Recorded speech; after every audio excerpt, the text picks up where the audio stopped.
Hello guys, আমি প্রীতম। আমি নিয়েছি 7 দিনের 7টা মিনি ব্লগ আপলোড করার চ্যালেঞ্জ। তো আজ হচ্ছে ডে 4। সকালবেলা ঘুম থেকে উঠতে পারিনি, আর বাবা বললো মাঠে যেতে, তাই দুটো পাকাটি নিয়ে মাঠে বেরিয়ে পড়লাম। মাঠে কি করতে যাচ্ছি তোমরা একটু পরেই সেটা দেখতে পাবে। এই দেখো কত সুন্দর লোকেশন আমার বাড়ির সামনে। এটা কিন্তু একটা ড্রেন, মানে এখান থেকে প্রচুর পরিমাণে জল যায় বলে এই ড্রেনটা করে দিয়েছে সরকার থেকে।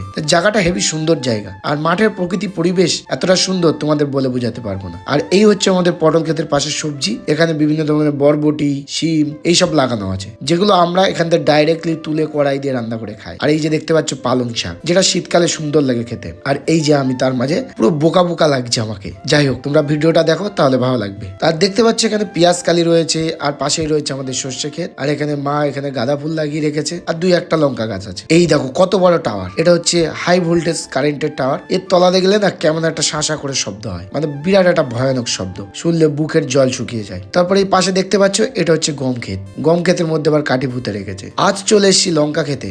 লঙ্কা খেতে আমি রাখবো গাছ চিহ্ন করে, যাতে সেই গাছগুলো লঙ্কা তোলা না হয়, এবং সেই লঙ্কা দিয়ে সামনে বছর আবার চারা করে লঙ্কা বসানো যায়। তাই আমি গাছ খুঁজছিলাম সারা খেতে। গাছগুলোর অবস্থা দেখেছো কেমন হয়ে গেছে। এখন সিজনের লাস্ট, ওই জন্য গাছগুলোর এমন অবস্থা। তো আমি ভালো ভালো লঙ্কা গাছ দেখে এখানে পাকাটি গুঁজে রাখছিলাম, যাতে এই গাছগুলোতে লঙ্কা না তোলে। বিগত 2 সপ্তাহ রাখলেই লঙ্কাগুলো বেশ পুষ্ট হয়ে যাবে, এবং তার থেকে চারা তৈরি করার মতন উপযুক্ত বীজ তৈরি হবে। এইভাবেই প্রসেস হয় প্রত্যেক বছর, বছরের পর বছর এইভাবেই চলে। মা বলেছিল মাঠে যখন যাচ্ছিস হাতে করে কটা লঙ্কা তুলে নিয়ে আই। তাই আমি এখানে লঙ্কা ছিঁড়তে বসে গেলাম। পাতাগুলোকে দেখেছো কেমন কুকড়ে গেছে। সিজন শেষ হয়ে গেছে, তো ওই জন্য গাছগুলোর এই অবস্থা। তাই আমি ফটাফট কিছুটা লঙ্কা তুলে নিলাম। আর হ্যাঁ বন্ধুরা, বিগত 7 বছর ধরে ইউটিউবে কষ্ট করছি, এখনো পর্যন্ত সফলতা পাইনি। তোমরা যদি চ্যানেলটাকে সাবস্ক্রাইব করো আর কমেন্ট, লাইক, শেয়ার করো, তাহলে হয়তো সফলতা পাবো। কত ভিডিওই তো আসে, তোমরা তো দেখো। আমার ভিডিও না একটু দেখলে, একটু সাপোর্ট করলে। ফাইনালি কিন্তু আমার লঙ্কা তোলা হয়ে গেছে। আমি লঙ্কাগুলো নিয়ে বাড়ির পথে হাঁটা দিলাম। আর দেখো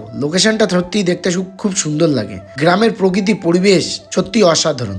সব দিকে নীরবতা, সাইলেন্স আর পাখির ডাক। চলো দেখা হচ্ছে পরবর্তী নেক্সট